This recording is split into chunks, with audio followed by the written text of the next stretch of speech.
সর্পের অধিষ্ঠাত্রী দেবী হচ্ছেন মা মনসা। বঙ্গদেশে বহু প্রাচীনকাল থেকে আষাঢ়ী পূর্ণিমার পরবর্তী কৃষ্ণা পঞ্চমীতে মা মনসার পূজা অনুষ্ঠিত হচ্ছে। সর্পভয় নিবারণ ও ধনধান্য পুত্রাদি লাভের জন্য জরৎকারু মুনির ভার্যা বাসুকীর ভগ্নী আস্তিক মুনির মাতা মনসা দেবীর অর্চনা করেছিলেন বলে তাঁর প্রণাম মন্ত্রে আছে, আস্তিকম্ম মুনর্মাতা ভগিনী বাসুকেস্তথা জরৎকারো মুন পত্নী পদ্মা দেবী নমঃস্তুতে।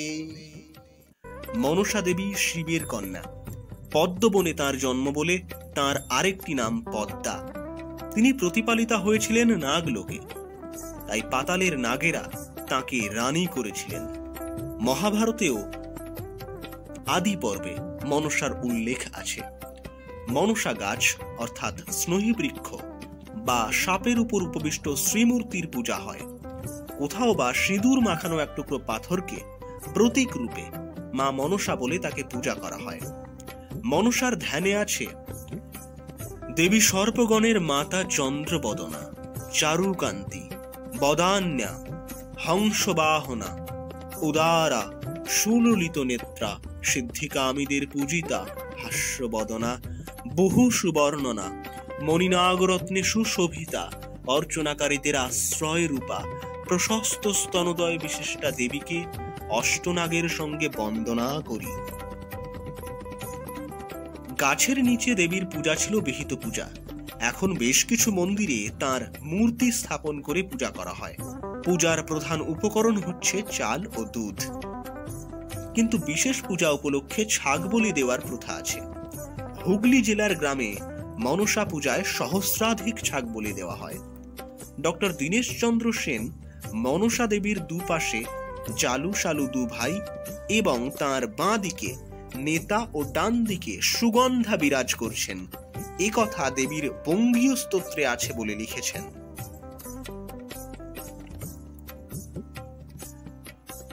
মনসা পূজার পর করা হয় অষ্টনাগের পূজা। গন্ধ, পুষ্প, ধূপ, দীপ, নৈবেদ্য ও দুধ হচ্ছে পূজার উপকরণ। অষ্টনাগ হচ্ছেন অনন্তনাগ, বাসুকীনাগ, পদ্মনাগ, মহাপদ্মনাগ, তক্ষকনাগ, কুলিয়ানাগ, কর্কটনাগ ও শঙ্খনাগ। মনসা দেবীর প্রণাম মন্ত্রে আছে, হে জগতের আনন্দদায়িনী আস্তিক মুনির মাতা, এসো এসো। হে নাগগণের মাতা মনসা দেবী, তোমাকে নমস্কার। হে সর্বকল্যাণ বিধায়িনী দেবী, এসো এসো। মা মনসা গাছের শাখায় আরোহণ করে অবস্থিতা হও, আমি তোমাকে পূজা করছি। শ্রাবণ ও ভাদ্র মাসের সংক্রান্তিতে সর্পদংশনের হাত থেকে পরিত্রাণের জন্য মনসা পূজা হয় সর্বাধিক। গোয়ালারা মনসার পূজা করেন পৌষ মাসে। দেবীর সবচেয়ে প্রিয় হচ্ছে রক্তজবা ও দুর্বা ঘাস। নাগ পঞ্চমীতে অনুষ্ঠিত মনসা পূজার প্রধান অঙ্গ ছিল ঝাপান উৎসব। এখন সেই উৎসবের রূপান্তর হয়েছে। যোগীন্দ্রনাথ বসু লিখেছেন, আমাদের দেশে বিশেষত হুগলি, বর্ধমান, বাঁকুড়া জেলায় আগে ঝাপান হইত, এখনো কোথাও কোথাও হয়। বহু দূর দেশ হইতে মাল বৈদ্য ওঝা একত্র হইত। বড় বড় ধুরন্ধর সর্প ওস্তাদ আসিত। ওস্তাদগণ শিষ্য সহ সাপের বহু সংখ্যক ঝাঁপি বা পেটারি লইয়া সেই উচ্চ মঞ্চের উপর উঠিত এবং সর্পের বিষম খেলা আরম্ভ করিত।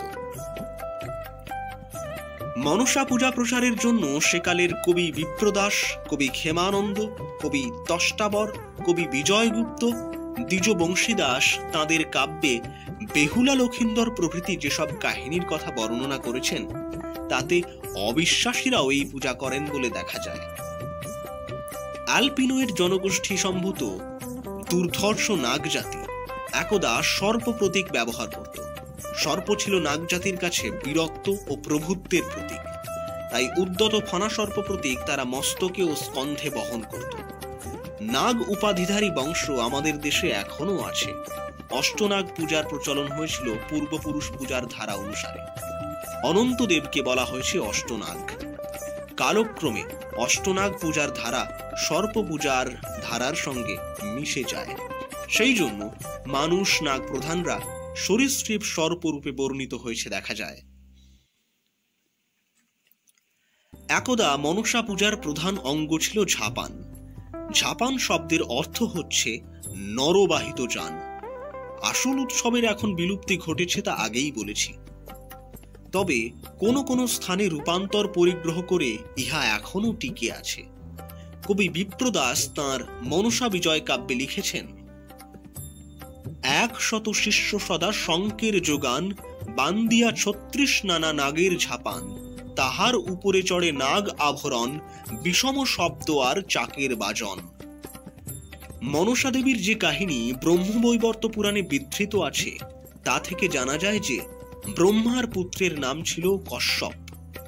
তিনি সর্পদংশনে জীবের প্রাণনাশ যাতে না হয় সেই সর্পবিষ দূর করার মন্ত্র তিনি পিতার কাছ থেকে লাভ করেছিলেন। তিনি সর্পদংশনের সংবাদ পাওয়া মাত্রই মন্ত্র বলে তাকে বাঁচিয়ে তুলতেন। তার প্রতিজ্ঞা ছিল যে তার মনের মতো কন্যা ছাড়া তিনি তার অধীত বিদ্যা কাউকে শেখাবেন না। ঘটনাক্রমে কশ্যপ মুনির একটি মানস কন্যা জন্মগ্রহণ করে। তিনি পিতার মনের চেয়ে সর্পকুলের প্রতি অধিক উগ্র ছিলেন বলে কশ্যপ তাঁর মনের মতো এই কন্যার নাম রাখলেন মনসা। মতান্তরে কশ্যপের মানসী কন্যা বলে তার নাম হয় মনসা। মনসা দেবী যৌবন প্রাপ্ত হলে পিতার মতানুসারে বিবাহ করলেন তিনি আর এক মুনিকে। তার নাম জরুৎকারু। তিনি জরাজীর্ণ যে কোনো লোককে অতি সুন্দর রূপ দান করতে পারতেন। তার মন্ত্রবল ছিল মনসা দেবীর চেয়ে আরো চমৎকার। মনসা কেবল বিষহারক মন্ত্রে প্রাণ দিতে পারতেন, তার কিন্তু জীর্ণকে সৌম্য ও সুন্দর করার শক্তি ছিল না। দেবী মনসা তার স্বামী জরুৎকারুকে পেয়ে বুঝলেন যে সর্পদংশনে মৃত ব্যক্তিকে আমি প্রাণ সঞ্চার করব আর আমার স্বামী গঠন করবে তাকে নবরূপে। তবে একটি প্রতিজ্ঞায় বদ্ধ হয়ে তাদের বিবাহ হয়েছিল। প্রতিজ্ঞাটি হচ্ছে, জরৎকারু সৌন্দর্য সৃষ্টির সামর্থ্য হারালে মনসা দেবী তাকে পরিত্যাগ করবেন, এবং জরৎকারুও প্রতিজ্ঞা করলেন যে মনসা দেবী প্রাণ সঞ্চার করতে না পারলে তিনিও তাকে পরিত্যাগ করবেন। অবশ্য তারা তাদের মন্ত্রশক্তি কেউই হারাননি। তাদের এক পুত্র জন্মগ্রহণ করে, তার নাম আস্তিক। তিনিও মন্ত্রবলে বিশেষ দক্ষ ছিলেন এবং পিতামাতার গুণাবলী সমূহ তিনিও খুব সুন্দরভাবে আয়ত্ত করেন। মনসা দেবীর একটি ভাই ছিল, তার নাম স্বনাম খ্যাত নাগরাজ বাসুকি। তিনিও পিতা কশ্যপের মতো মন্ত্রশক্তির বিশেষ অধিকারী ছিলেন। এই কাহিনীর তাৎপর্য খুব সুন্দর। সর্পদংশনে মৃত ব্যক্তির প্রাণদান ও জীর্ণতা থেকে মুক্ত করে জীবকে নবরূপ দান, এই ছিল উভয়ের ব্রত।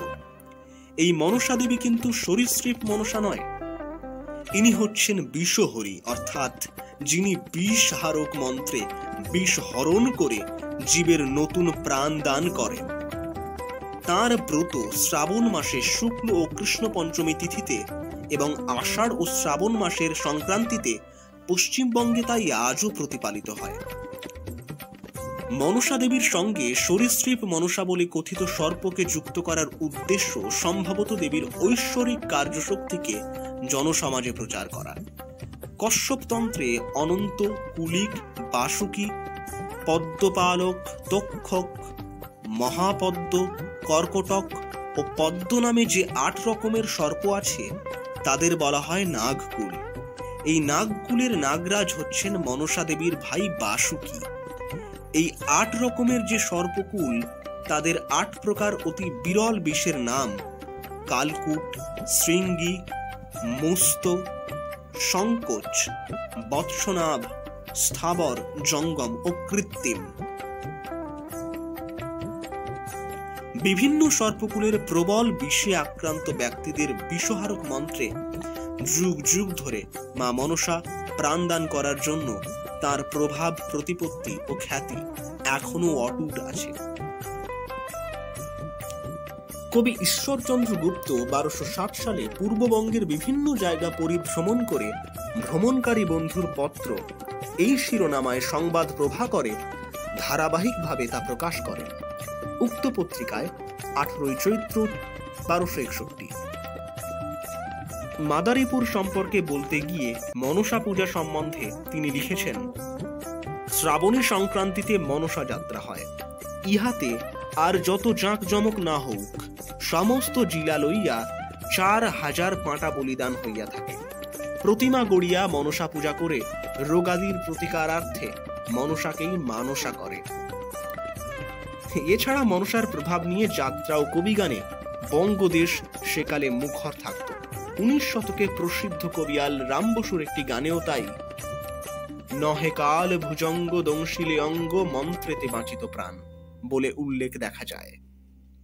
জয় মা মনসা।